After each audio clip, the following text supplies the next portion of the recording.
94+ के live show Maddie talk में मैं आपकी होस्ट उदो शिल्पा एक बार फिर से आपका इस्तकबाल करती हूँ। हर बार इस शो में हम आपकी सेहत के बारे में बात करते हैं। सेहत से जुड़े बहुत सारे ऐसे कॉम्प्लिकेशंस होते हैं जो शरीर के सभी अंगों से अलग अलग तरीके से आपके सामने आते हैं और उनके बारे में स्पेशली हम बात करते हैं। कभी हमारे साथ हमारे स्टूडियो में होते हैं हार्ट स्पेशलिस्ट, कभी हम आपके लिए और भी ऐसे कार्डियोलॉजिस्ट लेकर आते हैं जो आपसे सीधे तौर पर बात करते हैं, कभी डायबिटोलॉजिस्ट आते हैं।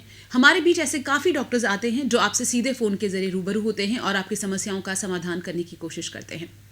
आज एक बार फिर हम आपके सामने हाजिर हैं एक खास विषय लेकर। हमारी इस पूरी बॉडी में, हमारी पर्सनालिटी में एक इम्पॉर्टेंट हिस्सा है जो बहुत ज़्यादा ज़रूरी है और वो है हमारी खूबसूरत आंखें।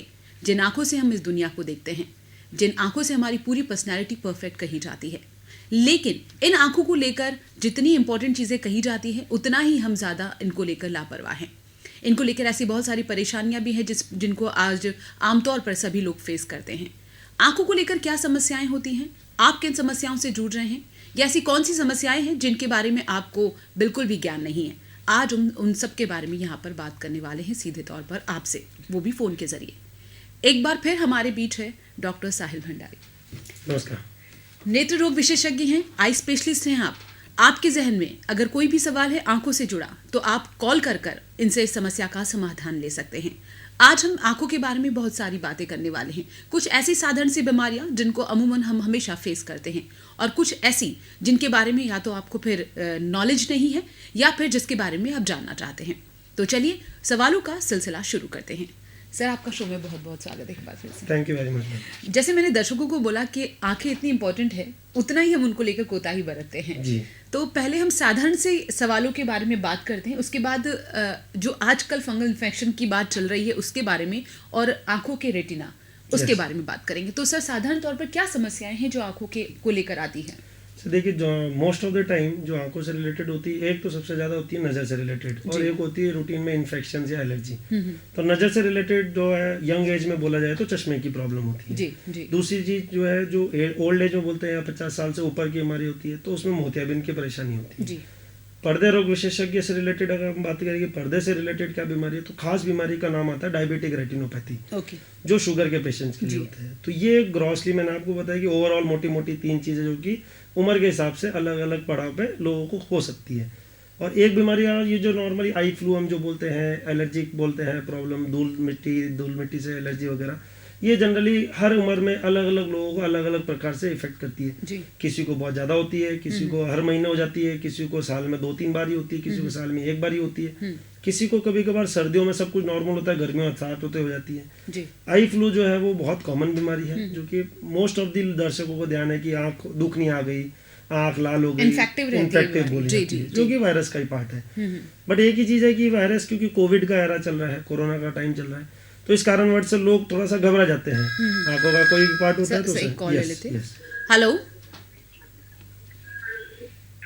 हाँ जी, आपका शो में बहुत बहुत स्वागत है सर, अपना सवाल कीजिए। हाँ मैडम, मैं बोल रहा हूँ जी जी सर, अपना सवाल कीजिए। जी। ना बोलता है ना सुनता है जी। मैडम, इसके लिए क्या करना पड़ेगा? सर, मैं माफ़ी चाहूँगी, आज हमारा विषय नेत्र रोग विशेषज्ञ हमारे साथ हैं तो नेत्रों से जुड़ा हुआ हमारा विषय है।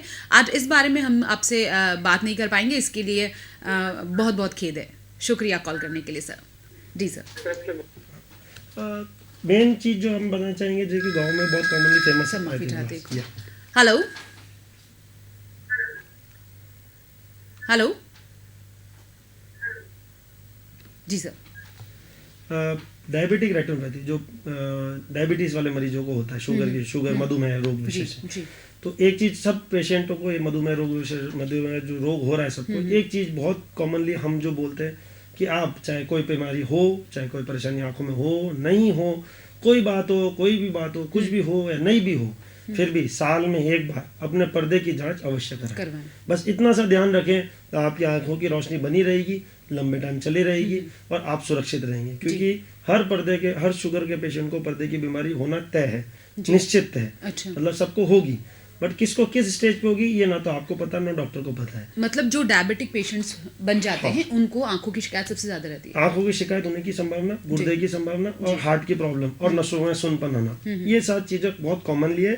जो जितना जितना शुगर जितने साल चलती जाती है और जितना अनकंट्रोल रहती है, जितना अप डाउन चलता है, उतना ही ज्यादा होने की चांसेस होती है।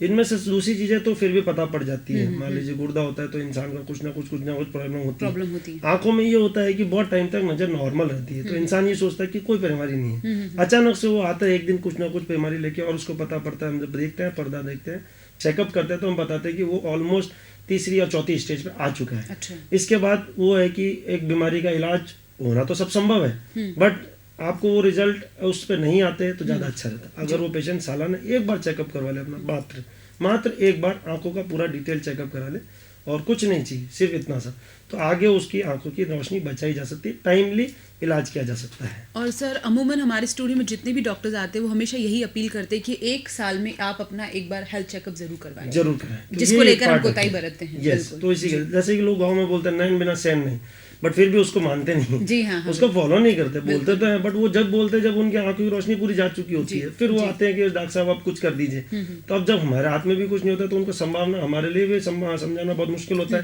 और हमको भी बहुत उदासीनता होती है कि भाई अच्छा कल को अगर ये साल भर पहले भी दिखा देता पेशेंट तो इसको बचाया जा सकता थी आँख की नजर, तो इसीलिए बोला जाता है।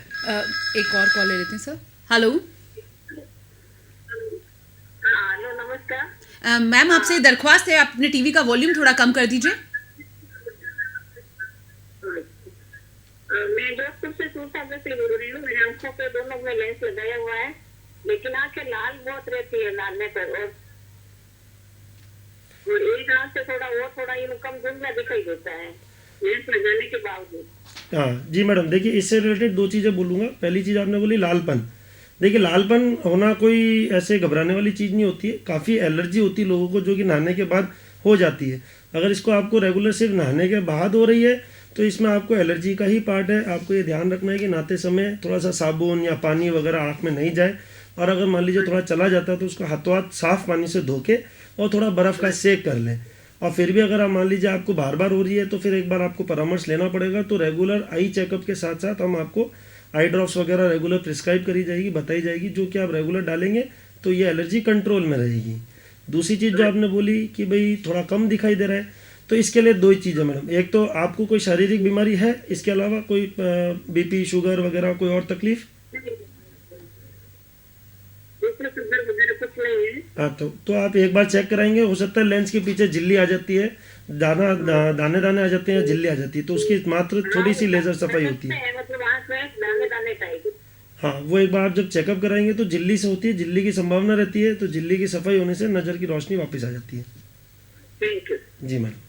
कॉल करने के लिए शुक्रिया मैम। अच्छा, जिस तरह मैम ने कहा कि इन्होंने लेंस लगवाए हैं, तो अब मेरी कोताही, मेरी जो जिज्ञासा है वो यहाँ पर ये है कि लेंस जो लगाए हैं ये परमानेंट लेंस होते हैं? हाँ, देखिए एक होता है कॉन्टैक्ट लेंस, हम बात करते हैं, वो तो चश्मा नहीं लगाना चाहते, टेम्पररी होता है।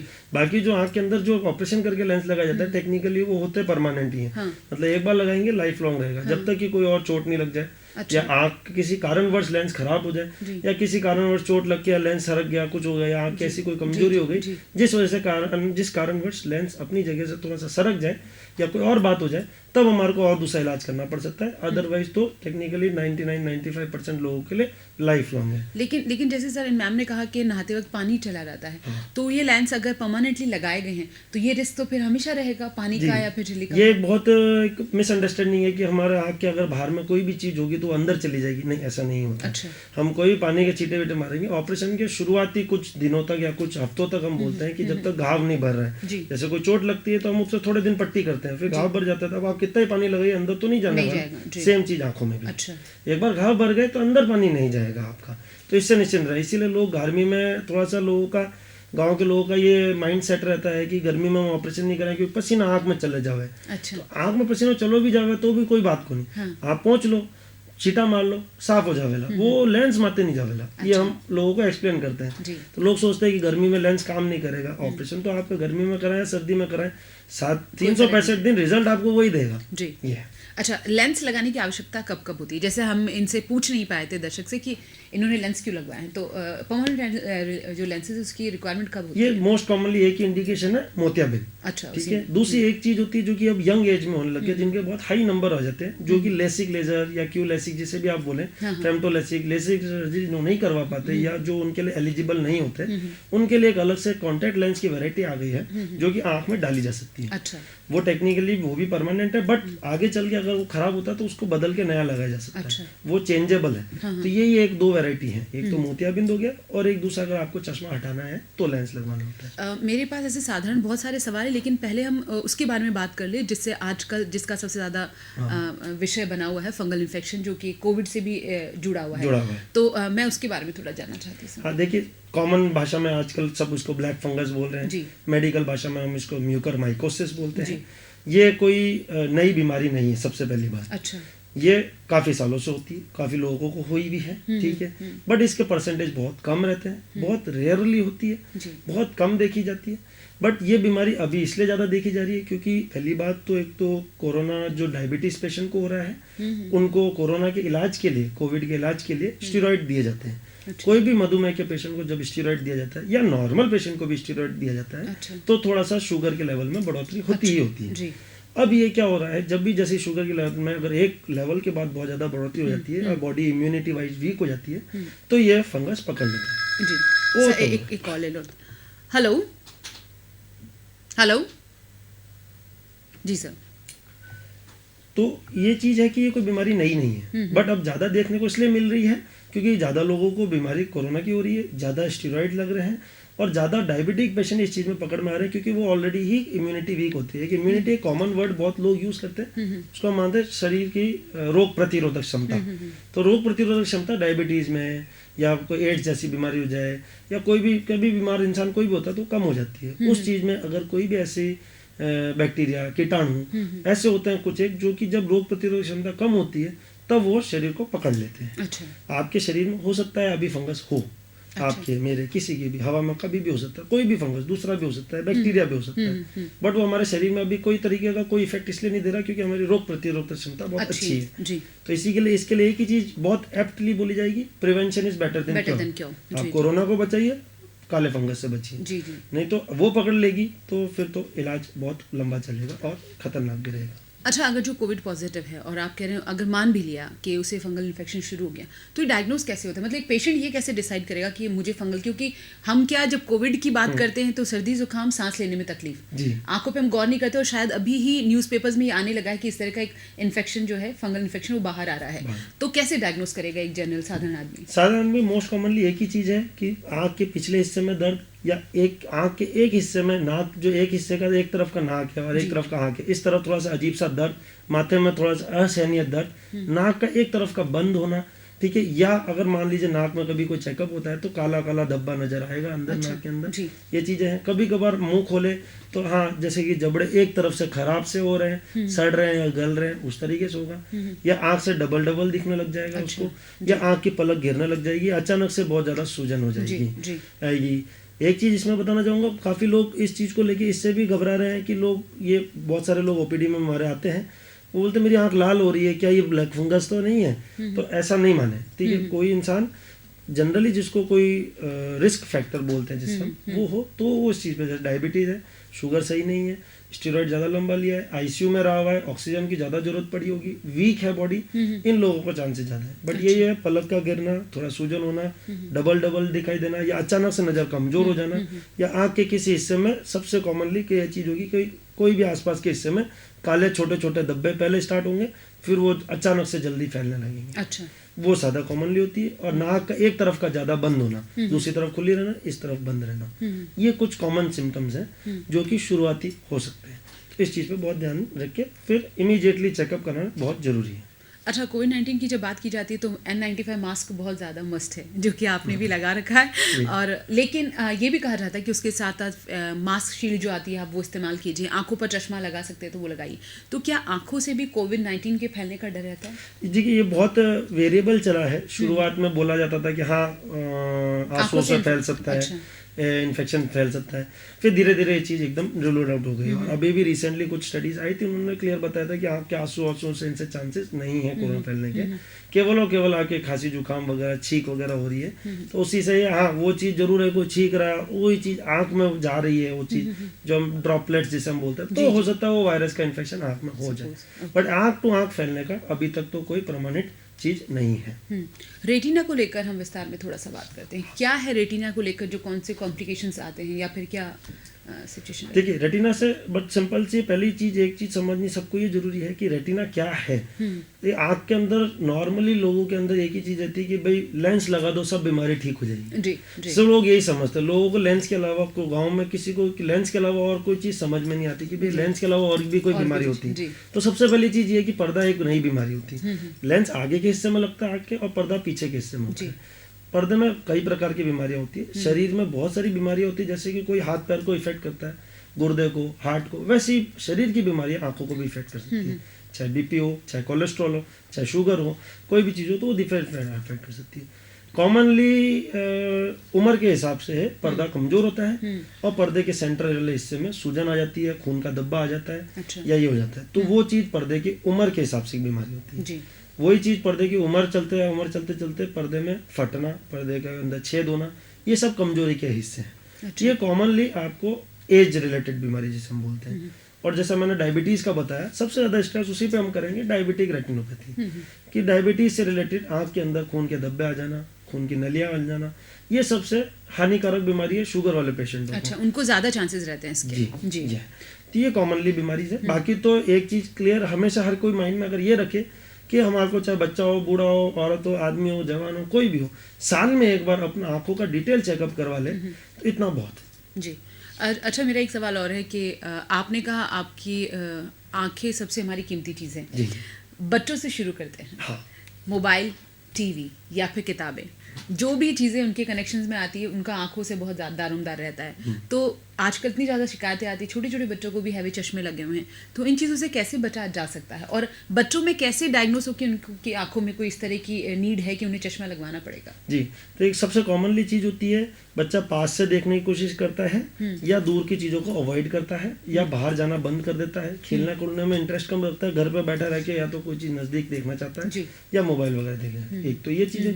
दूसरा, स्कूल में सबसे कॉमनली हम ये बोलते हैं इससे रिलेटेड, बच्चों में आंखों की बीमारी या चश्मे से रिलेटेड बोले तो हम पेरेंट्स से ज़्यादा टीचर्स पे ध्यान देते हैं। हम हमेशा टीचर्स को बोलते हैं कि आप सबसे पहले इस चीज़ को पकड़ेंगे, पेरेंट्स नहीं पकड़ पाएंगे, क्योंकि स्कूल में या तो वो चीटिंग करेगा, वो बस मिलेगा, उसको दूर नहीं दिखेगा बिल्कुल। आपको लगेगा वो चीटिंग कर रहा है, टिप रहा है, और बच्चा मान नहीं रहा है बाद में, बट बेसिकली उसको दिख नहीं रहा है। तो इस चीज़ को सबसे ज़्यादा ध्यान रखें, टीचर्स इस चीज़ को ध्यान रखें कि अगर उनको थोड़ा सा भी डाउट लगे कि बच्चा ध्यान नहीं दे रहा है स्कूल में, क्लास में ध्यान नहीं, पढ़ रहा है, अच्छा परफॉर्मेंस दे रहा है, बट वो आप पे ध्यान नहीं देके पास वाले की किताब पे ज़्यादा ध्यान दे रहा है या नज़दीक में ध्यान दे रहा है, तो कहीं ना कहीं उसको चश्मे का नंबर आ रहा है। और ऐसा है कि आंखों का कोई भी उम्र के बच्चों का, चाहे 6 महीने का हो, चाहे 3 महीने का हो, चाहे 6 साल का हो, चाहे 3 साल का हो, चेकअप पॉसिबल है। ये ना सोचें कि यार उम्र 5-7 साल बाद बड़ा हो जाएगा तभी पता पड़ेगा। हाँ, ऐसा नहीं होता। ये दो चीज़ों का भी ध्यान रखेंगे तो आप आराम से, कभी भी बच्चा तिरछापन देख रहा है, ध्यान नहीं दे रहा है, आपको लग रहा है आंखें यूं यूं करके देखने की कोशिश कर रहा है, तेज रोशनी या किसी चीज़ से वो दूर भाग रहा है, तो कहीं ना कहीं कोई बीमारी चल रही है। जी सर, एक कॉल ले लेते हैं। हेलो जी, आपका शो में बहुत बहुत स्वागत है। अपना सवाल करिए। हाँ, अपना सवाल करिए सर। हेलो। सवाल ऐसा है, मैंने ऑपरेशन करवाया था जी, तो ऑपरेशन कराने के बाद में क्या लेंस लगाया था, लेंस लगाने के बाद में क्या आंखों में पानी आता है? सर आपकी पानी के अलावा और कोई तकलीफ? नहीं, बस यही तो। हाँ, तो आप नज़र वगैरह सही चल रही है सर? हाँ, नज़र वगैरह सब ठीक। हाँ, तो एक चीज़ मैं आपको बताऊंगा कि इस चीज़ से ना तो घबराएं, ना ही कोई चीज़ ऐसे कोई बीमारी वाली बात नहीं है। नॉर्मली कुछ लोगों को पानी का शुरुआत जो है वो हो जाती है ऑपरेशन करने के बाद। कभी कभार इसमें सिंपल सी ठंडक की दवाइयाँ होती है जो आप किसी नेत्र रोग विशेषज्ञ जो भी आपके आसपास अवेलेबल है उनको दिखा के अगर आप वो आई ड्रॉप्स वगैरह प्रिस्क्राइब करवा लेंगे तो वो सफिशिएंट रहेगा आपके लिए। उससे ज़्यादा आपको इसमें ज़्यादातर मोस्टली जब तक सब कुछ नॉर्मल है तो आपको किसी और चीज़ की रिक्वायरमेंट नहीं है। जी सर। कॉल करने के लिए शुक्रिया सर। हाँ सर। तो बच्चों में ये चीज़ बहुत ध्यान देना हमारे को जरूरी है। बच्चे नहीं बता पाएंगे बीमारी, हमारे को पकड़ना, उनके किसी भी व्यवहार में बदलाव होना। जी सर, एक कॉल लेते हैं। हेलो, हाँ जी, हाँ जी।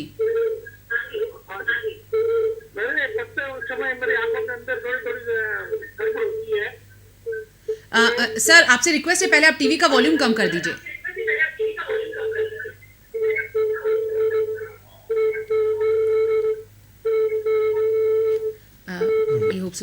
मैं दर्शकों से एक दरख्वास्त करती हूँ, और बार बार हम अपने हर एपिसोड में आपको ये रिक्वेस्ट करते हैं कि जब भी आप हमें कॉल करें अपने टीवी का वॉल्यूम थोड़ा कम रखिएगा, क्योंकि आपके और डॉक्टर साहब के बीच की बातों में एक तरह का इंटरप्शन आ जाता है, ना आप सुन पाते हैं ना हम समझ पाते हैं। तो ये मेरी आपसे रिक्वेस्ट है कि आप थोड़ा सा इस बात का ध्यान रखिएगा। अच्छा, हम जो बात कर रहे थे वो कॉलर तो फिर हमें कॉल कर ही लेंगे। जी सर, तो यही चीज़ थी। सब ले लेते कॉल। हेलो, हेलो, जी सर, अपना सवाल पूछिए। मेरी आंखों में जब मैं पढ़ता हूँ तब दर्द होता है थोड़ा थोड़ा जी, और आंखें बंद करता हूँ जब वो दिखता है थोड़ा सा। वापस 3-4 दफे जब पढ़ता हूँ नहीं तो आंखों के अंदर पानी आता है, जब वो एकदम साफ हो जाता है। हाँ, तो कहीं ना कहीं सर आपके हो सकता है कि चश्मे का नंबर आ रहा हो या आँख में किसी प्रकार की कोई मांसपेशियों की। दिया था मुझे, एक नंबर दिया था सर। हाँ, हेलो, हाँ, हाँ, एक नंबर दिया था पर मैंने लगाया नहीं कभी। मैं जब पढ़ता हूँ जब थोड़ी दूर की नजदीक की नहीं था तो वो थोड़ी कम दिखती है। हाँ, तो सर फिर बेस्ट यही रहेगा कि एक बार आप वापस से चेकअप करवाएं। बार जब पढ़ता हूँ, हाँ, बार जब मैं पढ़ता हूँ तो आंखें बंद करता हूँ तो वो क्लियर दिखता है। नहीं सर, मैं वही बताने की कोशिश कर रहा हूँ आपको कि ये आपकी ज़रूरत है अब आपको चश्मा रेगुलर लगाने की, इसलिए ज़्यादा अच्छा रहेगा कि आप एक बार पूरा वापस से चेकअप करवा के चश्मे को रेगुलर इस्तेमाल करें। कि जहाँ आपकी इच्छा हो, जहाँ पे आप कहाँ के रहने वाले हैं सर? तो सर आप कोई भी नेत्र रोग विशेष नेत्र अस्पताल में, कोई भी आंखों के अस्पताल में आ सकते हैं। एमडीएम सरकारी हॉस्पिटल्स अवेलेबल है अपने यहाँ पे, आराम से आ सकते जा सकते हैं आप, या कहीं पे भी दिखा सकते हैं आप। वही कॉल इंटरेक्ट नहीं हो पा रहा बिकॉज दर्शकों से एक बार फिर अपील है, जब भी आप कॉल करें प्लीज़ टीवी का वॉल्यूम कम रखिएगा। और जिन दर्शक का अभी कॉल आया, डॉक्टर साहब ये कहना चाह रहे हैं कि आप किसी भी सरकारी अस्पताल में जाएंगे तो वहाँ पर आपकी जांच वैसे भी निःशुल्क फ्री हो जाती है, और इतने सारे प्राइवेट हॉस्पिटल्स भी अवेलेबल हैं, तो ऐसे कोई इशू की बात नहीं है। अच्छा, मेरा सवाल एक ही था, जैसे कि इन्होंने कहा दूर की नज़र पास की नज़र, तो जिनकी नज़रें कभी कमज़ोर नहीं है उनके लिए कॉन्सेप्ट क्लियर होना बहुत ज़रूरी है कि दूर की नज़र कैसे कमज़ोर होती है और पास की नज़र कैसे। जरूर, देखिए कॉमनली आमतौर पे दूर की नज़र कम उम्र में होती है, मतलब यंग एज में बोला जाता है, और नज़दीक की उम्र जनरली 35 या 38 साल की उम्र के ऊपर शुरुआत हो जाती है नज़दीक की नज़र कमज़ोर होने की। मतलब पास की चीज़ें पास की चीज़ें और उसमें दूर की चीज़ें नहीं, उसमें दूर की चीज़ें जी, और उम्र के साथ हो सकता है उनको दूर की और नज़दीक की दोनों की रिक्वायरमेंट पड़े। जी, सही कॉल ले लेते हैं। हेलो, हेलो, जी सर। तो ये चीज़ है कि चश्मा वगैरह तो रेगुलर इस्तेमाल होता है तो यूज़ करा जाए। बच्चों में जैसा कि अपन बात कर रहे थे, तो ध्यान देना बहुत ज़्यादा जरूरी है। किसी भी तरीके का अजीब सापन उनको लगे, खुजली करना, खासकर बहुत लोग बच्चे खुजली करते रहते हैं, वो करते रहेंगे अपना काम, बट बीच में खुजली करेंगे, टिमटिमाएंगे, तो ये एक और इंडिकेशन होता है कि हाँ हो सकता है उसके आँख में चश्मे का नंबर। जी, सही कॉल थे। हेलो, हाँ मैम नमस्कार। जी सर, आपका शो में बहुत बहुत स्वागत है, अपना सवाल कीजिए। हाँ डॉक्टर नमस्कार। नमस्कार सर। हाँ सर, ये वही पूछ रहे थे मैं आपने, हाँ, आँख का पानी आवाज दूसरी और कोई बीमारी होगा सर? आँखें नहीं है की नहीं है, तो इनमें एक बार आपने किन्हीं भी नेत्र रोग विशेषज्ञ ने एक बार दिखाना पड़ेगा सर। एक बार आँखें री चश्मेरी वगैरह चेकअप वगैरह हो जाए, सब कुछ नॉर्मल निकलेला, तो उन हिसाब से आपने टिपकारी दवाएं वगैरह लिखन दे देवेला, जिन्हों आप आराम मिल जावेला। एक आदमी यूँ कहो तो कि हमारा अखबार तो दुख है, हाँ, जरा मैंने दिखे एकदम कम। हाँ, तो वही जब बाबूजी वो नेड़ारी नजर और चश्मा आप जरूरत पड़ेला सर, तो आप जब तक नंबर बढ़ गया था तो हो ही सके तो एक बार आपने पूरा चेक करवाना पड़ेगा वापस। हाँ सर। धन्यवाद सर। अच्छा, मेरे मतलब जैसे ही कोई कॉल आता है तो मेरे जहन में फिर एक सवाल आ जाता है। अच्छा, मेरा ये सवाल था, जैसे इन्होंने कहा कि मुझे चश्मा बदलने की ज़रूरत है, और इनका ऑलरेडी नंबर चल रहा है, तो पहले तो इनसे पहले जो कॉलर आया था उन्होंने कहा मेरा 1 में चल रहा है, तो ये 1 माइनस प्लस ये मैं थोड़ा विस्तार में जानना। देखिए नंबर है, ठीक है। माइनस का नंबर आमतौर पर जैसे कम हो, माइनस का नंबर दूर की नजर का हो, प्लस का नंबर नज़दीक की नजर का हो, तो वही चीज़ है कि माइनस का नंबर जनरली कम उम्र में आता है, प्लस का नंबर नजदीकी एज के हिसाब तो से क्या आता है। दोनों आंखों का जो अंतर है वो आ सकता है, एक जी। माइनस एक प्लस में? जी आ सकता है, एक आंख का माइनस प्लस भी हो सकती है, दूर का माइनस प्लस भी हो सकता है, अच्छा दोनों नंबर भी आ सकते हैं। अच्छा। हेलो। हेलो, हाँ जी सर, कॉल करने के लिए शुक्रिया। सवाल पूछिए सर। तो डॉक्टर साहब से ये पूछना था कि मैं कंप्यूटर पे काम करता हूँ तो मेरी आंखें लाल हो जाती है, जी। तो इसके लिए गर्म पानी से ठीक करना पड़ता है या ठंडा पानी से, या क्या डालने से आंखें बरोबर हो जाएगी? बहुत अच्छा सवाल। बहुत ही अच्छा सवाल है। मैं भी मेरे मन में ये बात आई सबसे पहली चीज। देखिए, कंप्यूटर वाले लोगों के लिए सबसे कॉमनली जो बीमारी होती है उसको हम बोलते हैं इंग्लिश में कंप्यूटर विजन सिंड्रोम। तो ये कंप्यूटर विजन सिंड्रोम जो चीज़ होती है, ये स्क्रीन लोग जो देखते हैं, चाहे टीवी, मोबाइल, कंप्यूटर, तो इनके लिए 2-3 चीज़ें मैं बताऊंगा। एक तो पहला हमारे को बोलते हैं शारीरिक या फिर अपना लाइफस्टाइल मॉडिफिकेशन। जब आप कंप्यूटर का इस्तेमाल करें तो हर घंटे में 5 मिनट का या 2 मिनट का ब्रेक दें, आंखों को एकदम बंद कर लें, कुछ नहीं करें, छोड़ दें। दूसरी चीज़ है अपना पोस्चर, बैठने का तरीका सही रखें, अंधेरे में काम नहीं करें, तेज रोशनी नहीं होनी चाहिए, कंप्यूटर मोबाइल जो भी है, मीडियम हो, कम भी नहीं हो, तेज भी नहीं हो, इतनी हो कि आप आरामदायक काम कर सकें। दूसरी चीज़, अगर फिर भी तकलीफ रह रही है तो पक्की बात है, हो सकता है उनको कोई चश्मे का नंबर आ रहा हो जिसकी उनको जरूरत पड़े। नहीं भी होता है तो हम लोग को रिकमेंड करते हैं कि प्लेन चश्मा आता है जो कि रेडिएशन प्रोटेक्शन बोलते हैं, जिसे हम अच्छा, ऐसे चश्मे चश्मे अवेलेबल है हैं, तो मार्केट में? कांच आप फिट करवा सकते हैं अपनी फ्रेम में। जी, जी। तो उसमें क्या होता है, उससे थोड़ा सा कंप्यूटर की रेडिएशन प्रोटेक्शन मिलती है आपको, मतलब उसकी जब आप मिलती है। कंप्यूटर पे काम कर रहे हो, that time you can use use it जी दैट जी टाइम। जी जी। और एक चीज बहुत ध्यान रखिए, बार बार आंखों को धोएं नहीं। लोगों की एक गलत आदत होती है कि जैसे कुछ खटकता कुछ करता जाते हैं और पानी से छींटे मारने लग जाते हैं। तो इससे क्या होता है, बेसिकली जो आंख का कुदरती पानी है वो और वापस से वॉश हो जाता है। और जैसे उन्होंने पूछा कि गर्म पानी या ठंडा पानी जी, जनरली ये चीज़ों की बीमारी जो कंप्यूटर की होती है उनमें हम ठंडे पानी का ही सेक इस्तेमाल करने को बोलते जी। हैं, बट सेक करना है, ठंडे पानी से छींटे नहीं मारने बार बार, क्योंकि वो सॉफ्ट चीज है बहुत ज्यादा और Soft है। उसको नुकसान होने का डर नुकसान है। होता है। हमारा कुदरती पानी वो वॉश कर देता है और आप केमिकल के पानी से वॉश कर रहे हैं तो वो एलर्जी ज़्यादा बढ़ाएगा। जी, तो जी। चाहे तो आँख बंद करके सेक कर ले, अदरवाइज लुब्रिकेटिंग आई ड्रॉप जो कि ठंडक की आई ड्रॉप होती है, कोई भी मेडिकल पे मिल जाती है। किसी बेस्ट होता है कि आप एक बार अपने आई स्पेशलिस्ट को जरूर दिखाएं, जी। क्योंकि सिर्फ एक चीज़ पॉइंट ऑफ व्यू से कहना बहुत मुश्किल होता है। हो सकता है आपके चश्मे का नंबर हो सकता है आपके एलर्जी हो आंखों में, तो मल्टीपल चीज़ों को एक साथ लेके फिर ट्रीटमेंट दिया जाता है। एक बार दिखाने में कुछ नहीं जाता, एक बार दिखा दे तो आप सेफ रहते हैं। खासकर जो भी young patient computer screen, power point जो अपनी डिजाइनिंग वगैरह वर्क कर रहे हैं उनके लिए। जी।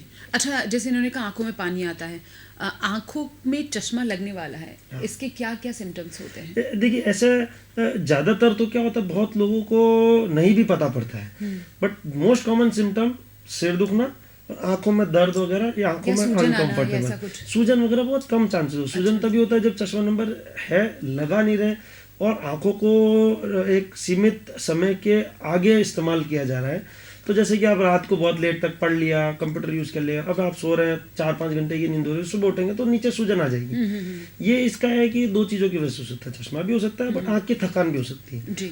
चश्मा मोस्ट कॉमनली सिम्टम हम बोले कि भी क्या बीमारी हो सकती है, पेशेंट को क्या लग सकता है, तो बार बार सिर दुखना, ऑब्वियसली दिखाई कम देना, दूर का या नज़दीक का कम दिखाई देना, या दिख तो रहा है साफ बट कभी भी कुछ ज़्यादा देर पढ़ते हैं या ज़्यादा देर दूर का देखते हैं तो सिर दुखना शुरू हो जाता है। तो यानी कि नंबर है, आँख अपने आप को एडजस्ट कर रही है बट आप उसको जबरदस्ती एडजस्ट करवा रहे हैं। तो ये 2-3 सिम्टम कॉमनली है जो कि खासकर यंग बच्चों में, यंग लोगों में ही मिलते हैं ज़्यादातर, माथे का दुखना। और जैसा भी एक दर्शक ने हमें कहा कि मैं चश्मा मुझे मिल गया है, नंबर मेरा लग गया, लेकिन मैं फिर भी नहीं लगा रहा। हाँ, तो ये क्या होता है, ये नज़दीक के जो पेशेंट होते हैं, जो नज़दीक का जिनको जरूरत पड़ती है, ये कॉमनली उन्हीं के साथ होता है। क्योंकि वो क्या होता है, शुरुआत में तो क्या होता है, नज़दीक का इतना कमजोर होती है, वो लोग इतना दूर रख के पढ़ने लग जाते हैं। जैसा कि उसने +1 बोला ना, अच्छा, जी, तो +1 यहाँ पे जरूरत पड़ रही है, वो यहाँ करता है, उसको जरूरत नहीं पड़ती। तो फिर उनको लगता है कि मेरी आंखें कमजोर है नहीं, तो वो लगता है कि नहीं चलो चल जाएगा काम। फिर अपना भी साल भर बाद उनको एहसास होने लग जाता है कि नहीं अब तो यहाँ पे भी धुंधला दिख रहा है। तो इसलिए हम रिकमेंड करते हैं अगर थोड़ा सा भी नंबर आता है तो पहने, हाँ जरूरत के हिसाब से पहने, जरूरी नहीं 24 घंटे पहनने की जरूरत नहीं है।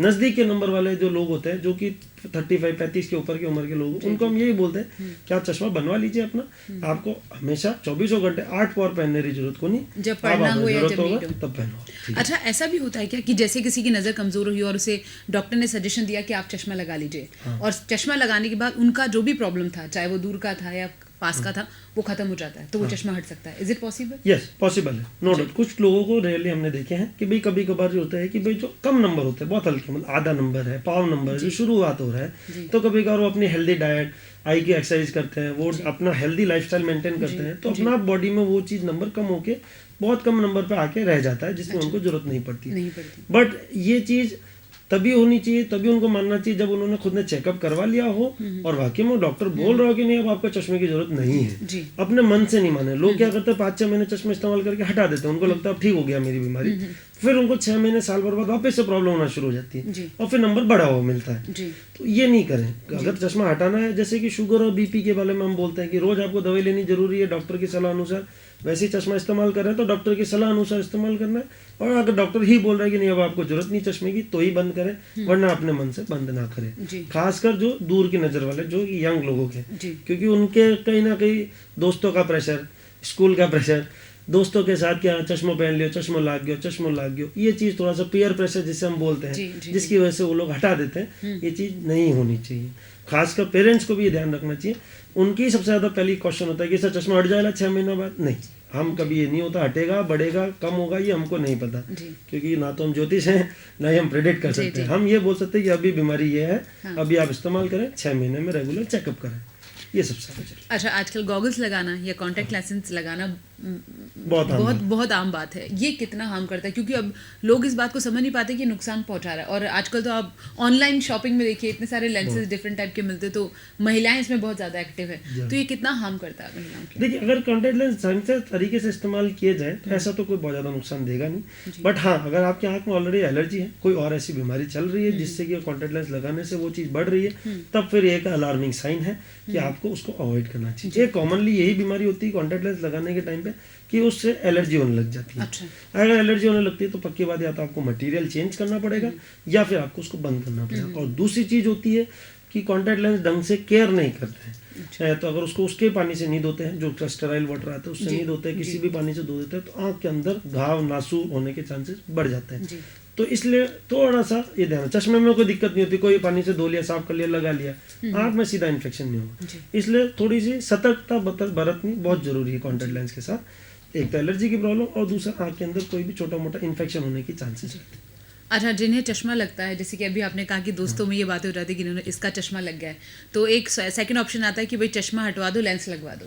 तो डॉक्टर किस वक्त ये सजेशन देते हैं कि नहीं आप लेंस लगवा सकते हैं चश्मा हटा के, या फिर आप चश्मा ही लगा के रखेंगे? ये जनरली तो यही होता है कि जब तक आपका चश्मे का नंबर एक उम्र तक स्टेबल नहीं चल रहा, यानी साल भर आप, एक तो पहली बात 17-18 साल की उम्र से पहले तो ऑपरेशन प्रेफर नहीं किया जाता, लेंस नहीं लगाया जाता, ना तो लेंस ना लेजर ना कुछ। बोला जाता है कि 18 के एक बार हो जाए, क्योंकि एक माना जाता है कि 18 तक स्टेबल हो जानी चाहिए आंखें। बट सबसे ज्यादा इंपॉर्टेंट जरूरी है कि साल भर तक या 1.5 साल तक कम से कम आपका साल भर तक चश्मा नंबर आपका वही रहा हो, बशर्ते आपने चेकअप कराया हो। ठीक है, ये चीज बोलते हैं जैसे कि प्रूफ बेसिस पे कि हाँ पिछले 6 महीने पहले चेक कराया वही नंबर था, उससे 6 महीने पहले चेक कराया था वही नंबर था। हाँ, तो और आपकी उम्र अभी 18 से ऊपर हो गई है, अब आप हटवाना चाहते हैं तो आप हटवा सकते हैं। तो क्योंकि स्टेबल नहीं होगा नंबर, अगर स्थिर नहीं होगा, तो आप जब करवा भी लेंगे ऑपरेशन तो उसके वापस बढ़ने की संभावना ज्यादा हो जाती है। इसलिए हम ये बोलते हैं कि स्थिरता आनी बहुत जरूरी है। हाँ। आंखों का मापदंड माना जाता है 6/6। हाँ। जहाँ तक मुझे नॉलेज है, जब हम लोग अपनी आई टेस्ट करवाने जाते हैं तो बोर्ड्स पे अल्फ़ाबेट्स लिखे होते हैं अलग अलग साइज़ के, और उन फॉन्ट से डिसाइड होता है कि हमारी आई साइट कितनी कमज़ोर है। लेकिन क्या ये वाकई में एक सही जजमेंट करने का तरीका है? क्योंकि समटाइम बच्चे जज ही नहीं कर पाते कि उनको क्लियर कितना दिख रहा है, मार्जिन नहीं पता चलता। तो क्या अब ऐसी कोई टेक्नोलॉजी आ गई जिससे ये क्लियर हो जाता है? जनरली देखिए, मोस्टली हम ये टेस्टिंग 2 तरीके से होती है। तो हमारे कंप्यूटराइज टेस्टिंग करते हैं और फिर एक लगा के चश्मा लगा के हाथ लगा के देख के बच्चे को हो या कोई भी उम्र का बंदा, उसको पूछते कि भाई 6/6 दिख रहा है कि नहीं दिख रहा है। हर की उम्र के हिसाब से देखा जाता है। जनरली यंग पेशेंट्स को हम कोशिश करते हैं 6/6 में पहुंचाने की। अगर वो चीज नहीं समझ पाते, जो कि बच्चे जो नहीं बोल सकते, तो उनके लिए हमारे पास दूसरे यंत्र होते हैं, जैसे रेटिनोस्कोप होता है, ऑटोमेटेड रिफ्रैक्टोमीटर होता है, उसके थ्रू हम दवाई वगैरह डाल के उसके 1 बार 2 बार 3 बार अलग अलग टाइम पे टेस्टिंग करते हैं और फाइनली उसके कैलकुलेशन के हिसाब से एक नंबर लेकर आते हैं। अच्छा। हाँ, वो जरूरी है नहीं है कि वो नंबर एग्जैक्ट ही हो, वो नंबर अप्रोक्सीमेट होता है। बट अगर वो जरूरत पड़ती है तो धीरे धीरे वो लगाना पड़ता है, जरूरी होता है। 6 महीने के बच्चे को भी चश्मा लगाना पड़ सकता है और 6 साल के बच्चे को भी लगाना पड़ सकता है। ऐसा नहीं है, कोई मापदंड नहीं है कि भाई 6 महीना बच्चा चश्मा नहीं लागेला, अड़ो नहीं होगा। ये चीज हमारी बहुत क्लियर रहती है, तो हम वो टेस्टिंग कर सकते हैं। हाँ, उसमें करीबन 19-20 का कोई फर्क हो सकता है, बट वो समय अनुसार जैसे हम रेगुलर चेक करते जाते हैं हर 6 महीने में, तो वो चीज़ आराम से क्लियरली पता पड़ जाती है। हमने शुरू में बात की थी, आप ही ने जिक्र किया था मोतियाबिंद का, और बड़े बुजुर्गों में सबसे ज़्यादा शिकायत इसकी रहती है। और एक टेंडेंसी एक वक्त ऐसा आया था जब मोतियाबिंद के माहौल शुरू हो रही थी उसको लेके डर भी बहुत ज़्यादा था कि आँख ख़राब होने के चांसेस बहुत है, पानी बहुत आ रहा है या आँखों में कालापन आ रहा है, मतलब बहुत सारे कॉम्प्लिकेशंस थे। तो अब उस टेक्नोलॉजी से इस टेक्नोलॉजी तक आने में कितना सुधार हो चुका है और अब जो वो डर है वो कितना ख़त्म हो चुका है? अब देखिए, अब उसको बोलेंगे नाम मात्र चीज़ है, ठीक है। अब मोतियाबिंद ऑपरेशन एक तरीके से कोई बहुत मेजर ऑपरेशन रहा ही नहीं। आप सुबह जाइए, दोपहर में ऑपरेशन होकर दोपहर तक आप घर आ जाते हैं। अच्छा। और अगले दिन आप अपने काम पे भी शुरू कर सकते हैं। इसलिए इसको इतना मेजर ऑपरेशन नहीं मानते हैं। और बहुत ही कॉम्प्लिकेशन रेट्स कम हो गई है। फेको पद्धति जिसे बोलते हैं, फेको लेजर बोल लीजिए ऑपरेशन, उसके थ्रू तो बहुत ही सेफ हो चुका है मोतियाबिंद। तो निश्चिंत होकर बहुत ही आराम से करवा सकते हैं। कॉल ले लेते हैं। हेलो हेलो, हाँ जी सर, आपका शो में बहुत बहुत स्वागत है, अपना सवाल कीजिए। हाँ, मैं फतेह सिंह गहलोत बोल रहा हूँ इंदौर से। जी सर, जी सर, अपना सवाल कीजिए। भाई और क्या रोका, ये इलाज है कहीं गहलोत साहब, आँखों इलाज मत उन्नति रेफर करे कि भाई आप आँखें में कई बीमारी चले है, कई तकलीफ हुए है कि निसाबू हुए है। बीमार तो की कौन सा मामूली मोकली कोई आँखों में आगू मोड़ो दी है कम में आगे दूर। हाँ, और थोड़ी गाँव के जलन में बस। और तो आप अपनी एज बता दे तो आपकी उम्र बता देंगे गहलोत साहब? हमारी उम्र है 65। बस तो वही जब सबू ज़्यादा जरूरी होवेला कि आप चश्मो रो नंबर आवेला, आगो नेड़ो मेलो भेड़ो आवे सके, अलग अलग आई सके। तो सबू पहले तो अपन ने एक बार आँखें रो चेकअप करवाना पड़ेगा ताकि नंबर रो छाप पड़ जावे कि चश्मो रो नंबर कितो आ रही है और वो इस्तेमाल करना शुरू करोला। उन्होंने पचा आपने फिर साथ में टिप करी दवाई वगैरह लिखन देवेला डॉक्टर साहब, तो उन्होंने अपना अपना आप ही आराम मिल जावेला। चश्मा तो मैं चेक करा दया पूरा और सैटेलाइट में। हाँ। जिला अस्पताल में लियो। हाँ सफेद चश्मा दियो। हाँ सर, लगे वहाँ। तो फिर अभी एक बार थोड़ा टाइम लगा हुआ साहब, और फिर पचा और कोई तकलीफ हो गए तो फिर वापस एक बार आप आन चेक कराना पड़े। कॉल करने के लिए शुक्रिया सर। चश्मा लगाना एक तरह से सभी के लिए। एक और कॉल ले लेते हैं। हेलो। हाँ मैम, नमस्कार। नमस्कार सर, शो में बहुत बहुत स्वागत है, अपना सवाल कीजिए। मैडम मैं 9 प्रकाश जो धंधा सरकार बोल रही हूँ। जी सर। हाँ, वो वाइफ मान थे कि एक आँख में मान पानी आवे। जी, एक आंख में ही आता है। एक आँख में पानी आवे। उनकी उम्र बताएंगे सर? उम्र करीब 28 है। अच्छा, 28 साल है जी।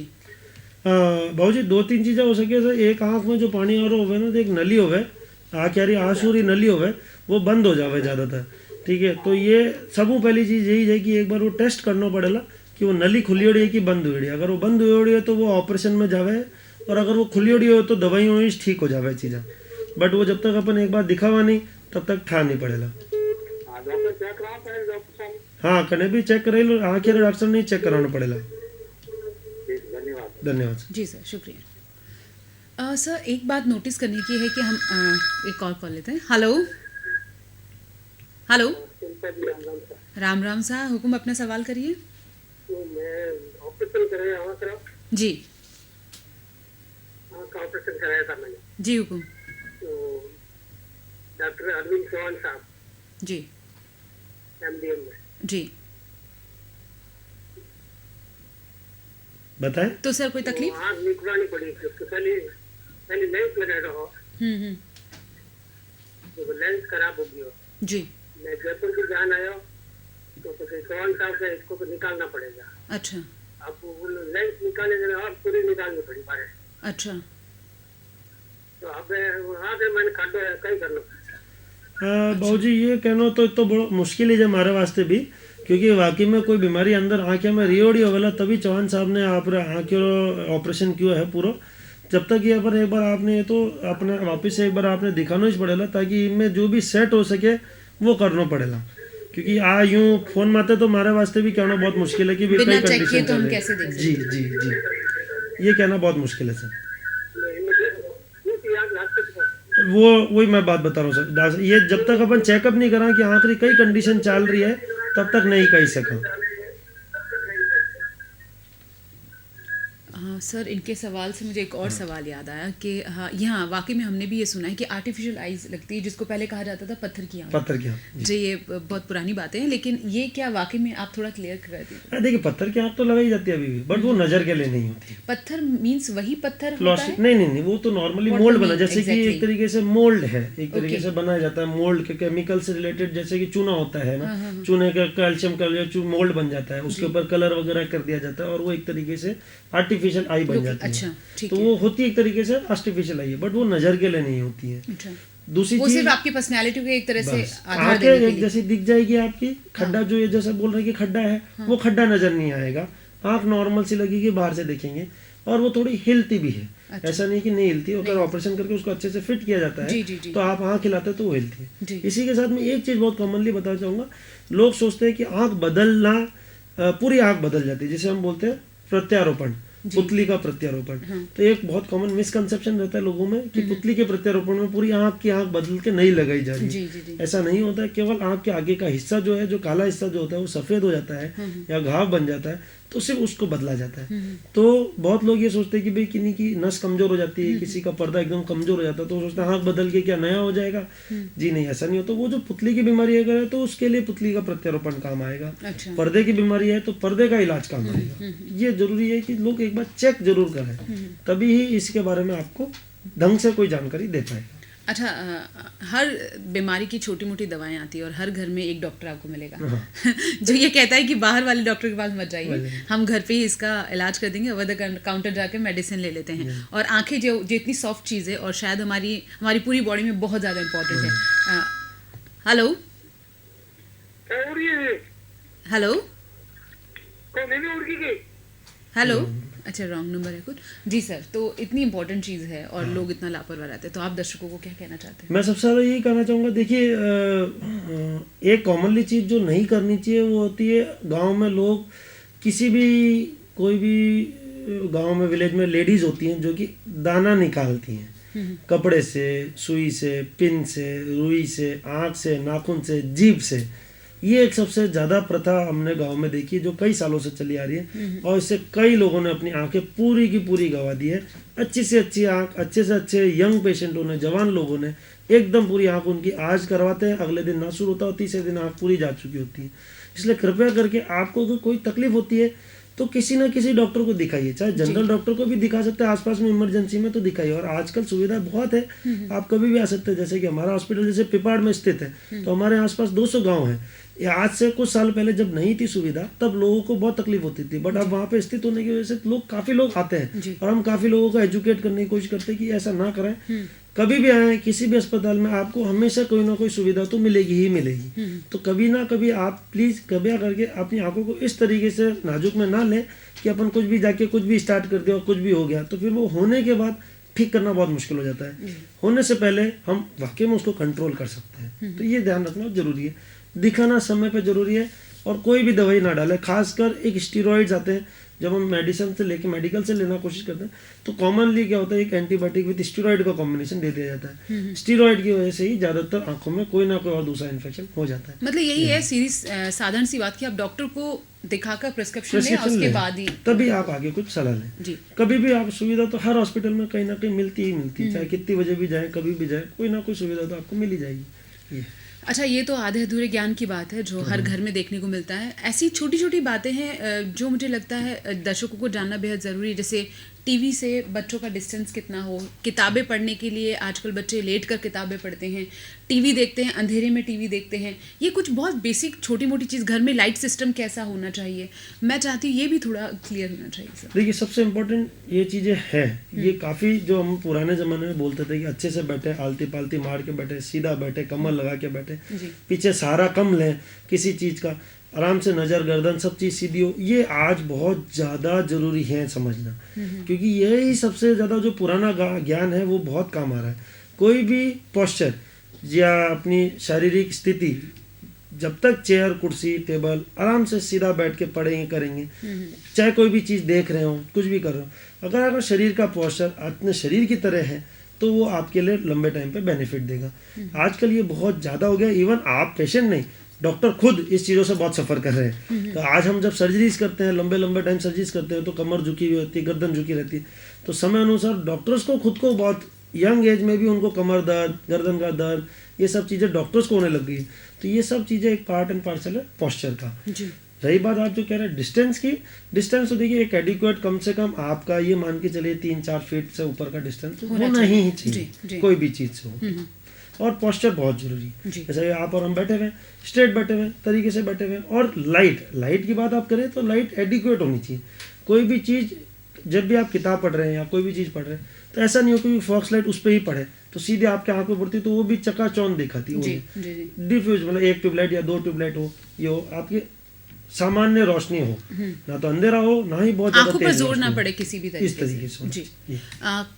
खुराक, खाना पीना वो कितना, क्योंकि आजकल के बच्चे तो ज्यादातर जंक फूड पर डिपेंड रहते हैं, तो और आप देखिएगा हर छोटे बच्चे को आजकल हैवी चश्मा लगा हुआ है, उनकी पूरी पर्सनालिटी पे चश्मा ही सबसे ज्यादा दिखाई देता है। तो सर डाइट शेड्यूल को कैसे फॉलो किया जाए? डाइट शेड्यूल सेम वही चीज़ है कि आपको फ्रूट्स, जूस, फ्रूट्स में और ग्रीन लीफी वेजिटेबल्स, हरी फल सब्जियां, फल फ्रूट सब्जियों की बात कर रहे हैं, वो बेस्ट रहेगा। बाकी अगर बादाम वगैरह होती है, ये चीज़ होती है, ड्राई फ्रूट्स, जो प्रोसेस जिस हिसाब से किया जा सके, खाना पौष्टिक हो, अच्छा हो, तो वो बेस्ट है। लोग पूछते कि क्या ये चीज़ अलग से खिलाएं? अलग से खिलाने जैसी कोई चीज़ नहीं। लोग सोचते हैं कि गाजर खिलाए, क्या ऐसा नहीं होता कि आप सिर्फ गाजर खिलाएंगे, दूसरी चीज़ नहीं खिलाएंगे तो ऐसा नहीं आके बनी रहेगी। तो आप पौष्टिक आहार दें। मतलब सीजनल फ्रूट बेस्ट होता है। सीजनल फ्रूट और वेजिटेबल्स आर दी बेस्ट। जब ऐश्वर्या राय मिस वर्ल्ड बनी थी, उनसे पूछा गया था कि आप जाते हुए दुनिया को क्या दे जाएंगे, कि मैं अपनी आंखें दान करके चली जाऊंगी, और शायद उस वजह से उन्हें वो ताज मिल गया था। आज मैं आपसे वही पूछना चाहती हूँ, नेत्रदान महादान, इसके बारे में मैं जानना चाहती हूँ। लोगों को बहुत जिज्ञासा रहती है कि इसकी फॉर्मेलिटीज़ कैसे की जाती है, आंखें निकालने के बाद, दान करने के बाद क्या चेहरे पे कोई बदलाव आता है, या कितने वक्त बाद आंखें दान की जा सकती है? मैं इसका बेसिक नॉलेज जरूर चाहूँगी। सबसे पहली चीज़, आंखें कितने वक्त बाद, आपके जब भी कोई इंसान गुजर जाता है उसके विदिन 6 घंटे के अंदर उसको आंखों को निकाल लिया जाना चाहिए। ये आंखों को निकालने का प्रोसीजर, आप कोई भी आई बैंक है, आप जिस जगह पे भी हैं, जहाँ पे भी है, पास में कोई ना कोई आई बैंक होती सिटीज में। जोधपुर में जैसे आई बैंक एसोसिएशन के एमडीएम से ही है, इनके सबके टोल फ्री नंबर्स होते हैं, सबके होते हैं। आप आराम से उनको फ़ोन करेंगे, उनकी टीम आएगी, वो बहुत ही सेफ्टी वाइज आपके आंखों का हिस्सा निकाला जाएगा, और वो आराम से निकालेंगे और उस आंखों को बाहर से बंद भी करेंगे। तो कोई बहुत ज़्यादा डिफरेंस नज़र नहीं आता, कोई गड्ढा वड्ढा ऐसा नज़र नहीं आता है। आंखों को बंद किया जाता है बाकायदा। हाँ, एक चीज़ का बहुत ध्यान रखिए, जब भी कोई इंसान गुजर जाता है तो हाथों हाथ उसकी आंख कंटिन्यूसली बंद रहनी बहुत जरूरी है।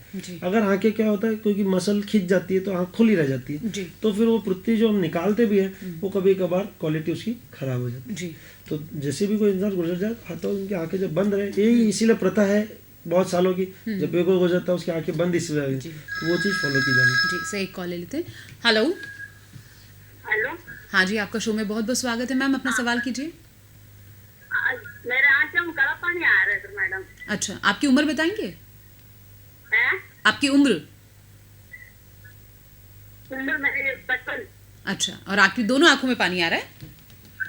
पानी नहीं आ रहा, वो बताया डॉक्टर ने, चेक करा तो बोला आंखों में काला पानी आ गया। अब दोनों मेरे आंखों में ऐसा लग रहा है धब्बे जैसे काला पानी। अच्छा जी। हाँ, देखिए जैसा आप क्या बोल रहे हैं, काला पानी जिसको कि हम लोग बोलते हैं ग्लूकोमा। हाँ, तो ग्लूकोमा जैसी बीमारी है, काले पानी जैसी बीमारी, ये नस की बीमारी है। तो ये आप मान के चलिए, जब तक कि आप रेगुलर आंखों के डॉक्टर्स के साथ चेकअप नहीं करवाएंगे तब तक ये चीज़ वो कंट्रोल नहीं कर सकते। तो इसके 2 ही इलाज होते हैं, एक तो रेगुलर आंखों की दवाई चलती है काले पानी की, या फिर अगर काले पानी दवाइयों से कंट्रोल में नहीं होता है तो आंख का काले पानी का ऑपरेशन करना पड़ता है। बट ये बहुत ज़रूरी है, ये आपको बाहर से कुछ नहीं नज़र आएगा, आपको ये नहीं पता पड़ेगा कि मेरी आंखों में काला पानी कितना है कितना नहीं है। ये जब तक कि आंख का डॉक्टर टेस्टिंग नहीं करेगा, कंप्यूटराइज टेस्टिंग नहीं करेगा और स्कैन नहीं होंगे, तब तक वो स्टेटस पता नहीं पड़ेगा। इसलिए काला पानी एक चोर है, आंखों की नज़रों का चोर है। चोर इसलिए बोला जाता है कि वो चुरा के ले जाता है बिना आपको पता पड़े। इसलिए बहुत ज़रूरी है काला पानी। जैसे मधुमेह की बीमारी होती है वैसे ही काला पानी की बीमारी होती है। काफ़ी लोगों को 30 साल 35 साल या 40 साल, मान लीजिए 40 साल के ऊपर के लोगों को काला पानी की बीमारी होने की संभावना बहुत ज़्यादा होती है। इसलिए हर इंसान को, 40 साल के ऊपर के हर इंसान को साल में एक बार अपनी आंखों का जांच पूरी करवानी चाहिए। और अगर काला पानी का बोला गया तो काले पानी विशेषज्ञ बहुत लोग हैं अवेलेबल, वो लोग आपके इलाज करेंगे, आप उनको फॉलो करिए। ये बहुत ज़रूरी है, आप ये समझना बहुत ज़रूरी है कि इलाज समय पे और रेगुलर होना इसका बहुत ज़रूरी है। वरना अगर आप छोड़ देंगे, फिर आप सोचेंगे 5 साल बाद मैं दिखाऊंगी, उस समय मेरा इलाज हो जाएगा, तब इलाज संभव हो सकता है, नहीं हो। जी ये जरूरी। सर यहाँ पे मैंने एक जो इतनी देर से हम बात कर रहे हैं उसमें एक नोटिस करने की बात है, सीधा साधारण सी बात है कि आपकी आंखों में जो भी छोटी मोटी प्रॉब्लम है तो आप डॉक्टर को जरूर दिखाइए। सबसे बड़ी बात, चाहे वो आंखों में सूजन हो या फिर पानी आना, कोई ना कोई तकलीफ कोई भी, और उनकी सलाह को फॉलो करें जी जरूर। चाहे आप किसी और 2 डॉक्टर को दिखाएं, चाहे 5 डॉक्टर को दिखाएं, बट किसी एक डॉक्टर को तो आप फॉलो करें जी। ऐसा नहीं आज हमने एक को दिखाया, फिर 2 दिन बाद किसी और को दिखाया, फिर 3 दिन बाद किसी और को दिखाया, क्योंकि हर डॉक्टर जब आपको देखेगा तो वो उस हिसाब से इलाज करेगा। और आप जितना ज़्यादा इलाज शुरू करेंगे तो आपकी आंखों की बीमारी में बदलाव तो आएगा ही आएगा। तो आज मैं किसी और को देख रहा हूँ, मेरा वही पेशेंट किसी और 10 दिन बाद कोई और डॉक्टर देखेगा तो हो सकता है वो इलाज बदले। तो आपको ये बहुत जरूरी है, इसलिए मैंने एक लाइन बताई कि कोई भी बात हो, कोई भी इंसान हो, कोई भी उम्र का हो, कोई भी जवान हो, एक बार साल में एक बार अपनी आंखों का अच्छे से जांच करवा ले तो आगे के लिए वो नज़र अच्छी बनी रही। मतलब साल में अगर वो एक बार चेकअप करा ले तो उसे बार बार आपके पास नहीं आना पड़ेगा। जरूर, कम से कम ये जरूरी है। सर मैं चाहती हूँ एक अच्छा सा मैसेज सभी दर्शकों को आप संक्षेप में दे ताकि वो समझ पाएं कि आंखें हमारे लिए कितनी कीमती हैं और उनके लिए लापरवाही रखना कितना भारी पड़ सकता है। जी, तो मैं तो हर बार हमेशा एक ही चीज़ बोलता हूँ कि जब आप खुद ही बोलते हैं कि नैन बिना सैन नहीं, तो जब आपको आंखों में कोई भी तकलीफ हो तो हाथों हाथ आंखों के स्पेशलिस्ट को दिखाएं। मैं ये भी बोलता हूँ कि नहीं भी तकलीफ हो तो साल में एक बार आंखों का चेकअप कराने में आपका कुछ नहीं जाएगा, मात्र 2 से 3 घंटे की बात है, उसमें आपके आगे के 20 से 30 साल सुरक्षित रहेंगे। तो ये बहुत ज़रूरी है कि आप रेगुलर चेकअप कराएं, समय पर चेकअप कराएं, और आंखों के विशेषज्ञ से कराएं सर, हर किसी से नहीं, क्योंकि बहुत ज़रूरी होता है। लोग ये सोचते हैं गाँव में कोई भी होगा उससे चेकअप करा लिया, कोई भी चश्मे की दुकान पर जाके मैंने चश्मा बनवाई लिया सर, वो आप करें, वो मना नहीं है। बट अगर आपको लगता है तो एक बार साल में एक बार नेत्र रोग विशेषज्ञ से जरूर चेक करें, तभी आपकी आंखों का आगे जाके लंबे देर तक सुरक्षा बनी रहेगी। सर आप स्टूडियो में आए, आपने इतना वक्त निकाला, इतने कॉलर्स ने सवाल पूछे और आपने बड़े ही प्यार से उन्हीं की भाषा में उन्हें जवाब दिया, बहुत अच्छा लगा। और हम आगे भी आपसे इसी तरह मिलता रहेंगे, और स्टूडियो में आने के लिए बहुत बहुत शुक्रिया सर। थैंक यू मैडम, धन्यवाद दोस्तों।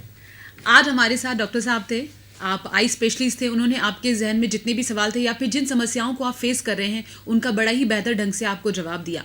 और उनका भी एक ही कहना था बहुत छोटे शब्दों में कि आप प्रॉपर डॉक्टर से चेकअप कराएं, साल में एक बार ज़रूर जाकर अपने डॉक्टर से मिलिए और अपनी पूरी बॉडी का चेकअप कराइए। कहाँ से क्या लापरवाही की वजह से आपके लिए समस्या आ सकती है जो आपकी लाइफ को बदल सकती है। अगर आप चाहते हैं जीवन में खुश रहना तो उसके लिए बेहद ज़रूरी है साल में एक बार एक टाइम का वक्त अपनी बॉडी को जरूर दीजिए। आज हमारे इस शो में फिलहाल इतना ही। अगले सप्ताह एक बार फिर आपकी होस्ट ओदो शिल्पा हाजिर होगी एक नए विषय और एक नए डॉक्टर के साथ। तब तक के लिए दीजिए आप हमें इजाजत। नमस्कार।